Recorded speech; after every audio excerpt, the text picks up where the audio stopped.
sakit sa kanan ng isang tao'y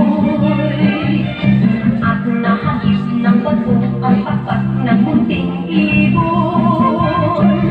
Dahil sa sakit, di na kaya pang lumipad, at ang nangyari ay nahulog, ngunit parang taong bumigay. Kaya na dito katingin, di kaya lang. Ang kayupit, ang puso mo'y nanlahaban.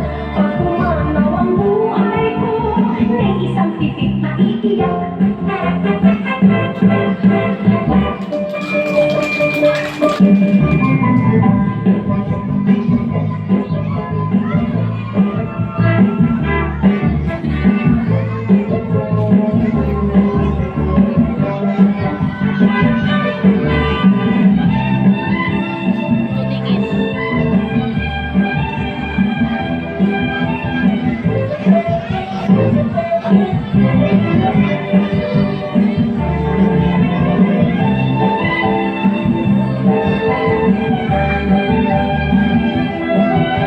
Memorize ng anak mo.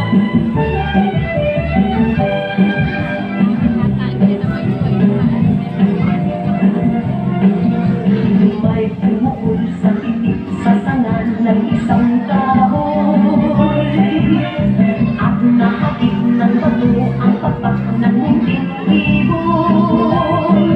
Dahil sa sakit, di na kaya pang lumipad, at ang nangyari ay nahulog, ngunit parang taong bumigkas. Mamang kayupit, ang puso mo'y nanlahaba. Pag pumanaw ang buhay ko, may isang titik na iiyak. Mamang kayupit, ang puso mo'y nanlahaba. Pag pumanaw ang buhay ko, may isang titik na iiyak.